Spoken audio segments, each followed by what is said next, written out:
Next up, we got the new film from Jonathan Glazer that was very anticipated. I caught up with some of his films. I watched Sexy Beast in preparation for this, and we both seen Under the Skin. Great fan of it. We got another collaboration with A24 here. Do you want to read the logline? I can read the logline.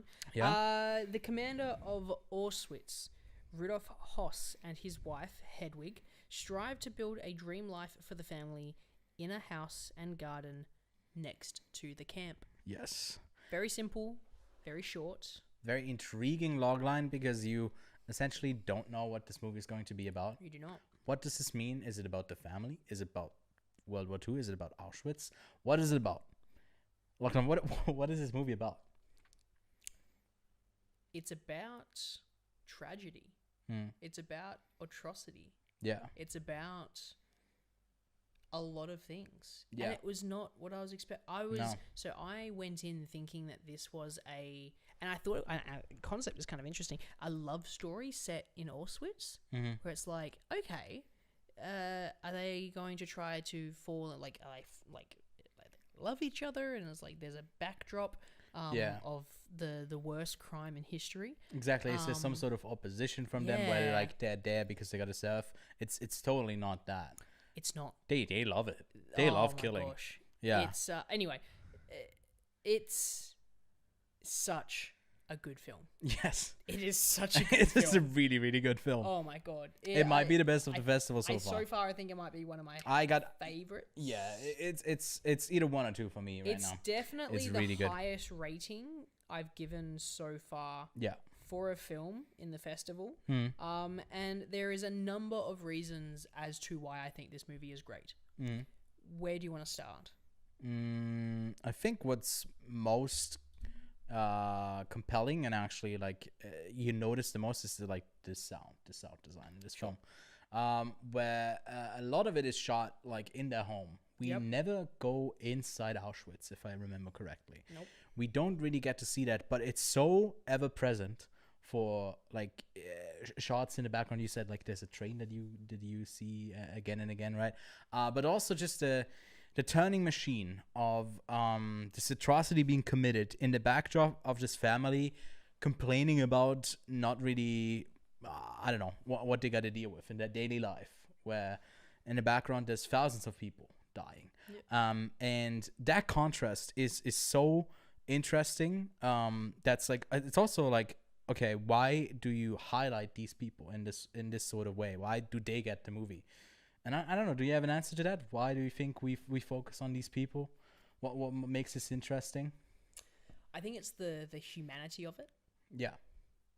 Rudolph is still trying to be a really good father. Yeah. And same with Hedwig. She's trying to be a really good mother. Mm-hmm. That's the interesting part about this juxtaposition between this family. Yeah. And the worst concentration camp, one of the worst concentration camps during World War II, because there was so much genocide going on behind those walls. It's a very interesting contrast. Yeah.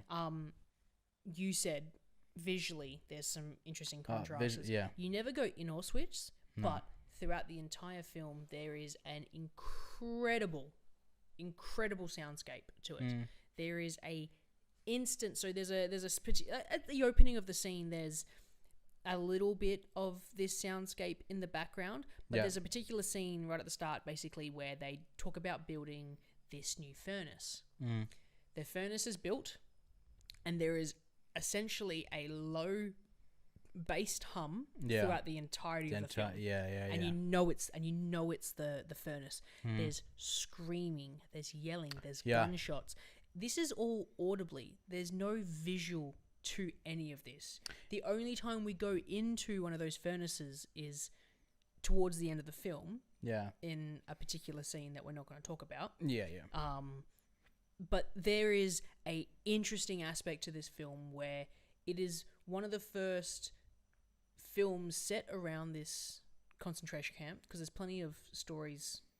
A great one is Boy in Striped Pajamas. Have you seen that? Yeah. No. You haven't seen Boy in Striped Pajamas? I've seen parts of it. You need to watch Boy in Striped Pajamas. It's great. Yeah. But there is a lot of exciting and interesting elements to this film that have never really been done before. No, it's truly unique in what it's doing. And he has nailed atmosphere Yeah. in this film.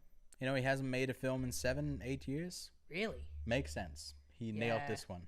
Honestly, Since Under the Skin. This is if the first you one since want Under the Skin. if you want a film to study about building atmosphere, watch this film. This is the film to do it. Yeah. I don't know much else what I could say about it without like breaking down what happens later in the film. It's a really interesting film where it ends up setting its focus on. And it's such an interesting character study that doesn't condemn its very, very despicable characters, Nope. which you kind of need for the contrast that it ultimately sets, and like this whole thing of like the benevolence of all of this violence that is encouraged by everyone around you. It's such a weird reality that they live in, and it's compelling. It's like something you can't really look away from, you know, in a sense. You're maybe like caught up with what's happening between certain characters, a fight that they have or an argument, something that's going on, and in the back you're just like, always this is ever present, that like there's death and killing happening at all times. And like that's initially, it's like when you don't tackle that in a way, or they don't portray it in a way where it's just like the exploitation of all of that, then it could be like really distasteful and bad. But I don't think that it was that at all. No. It worked. It just really worked. And it's hard to pin down what exactly works about it, because it's like essentially everything. Yeah. And it's so complex in how it's assembled and how that works. Similar to a furnace. Structurally, Similar to the furnace. it's phenomenal. Yeah. Visually, it's outstanding. Audibly, is wicked. Yeah. A lot of locked off shots. Basically, camera sits there, the frame, the scene happens. Performances throughout. are also amazing. Yes, really good. Yeah. I think there's a lot of stuff that's great with this film. Actual German people portraying them, by the way. German people? The German Wow. was on point. Yeah. I didn't give it 5 stars, Yeah, me neither. and I can't figure out why. I think it's one of those that you might need a rewatch to really pinpoint it down. I think once, because But yeah. during the final scene of the film, there is something that happens. Yeah. There's a bit of a cutaway to a different scene, Yeah. and it's... Couldn't really make out what exactly that was for. I'm We haven't still- figured that out. I'm still thinking about what this cutaway meant. Yeah. Because... And it's so similar to About Dry Grasses that we recently literally just discussed, where Yeah. it does a cutaway to this completely different scene, and it's extremely it's extremely different to the rest of the film, Yeah. and it's done purposefully Yeah. for getting you to do exactly what we're fucking doing right now and going, what does that mean? What does it mean? Right? Yeah. And then you start like going, what? Because obviously, like, you can go and watch as many movies like Black Fly or Project Silence that we're going to go see tonight, and none of them are going to have that same impact that a movie like Zone of Interest does.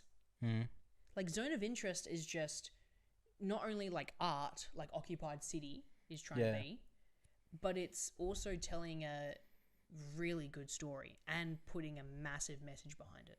Yeah. Yeah. I don't think I have anything else to add to that. It's just really It's great 4.5 stars from me.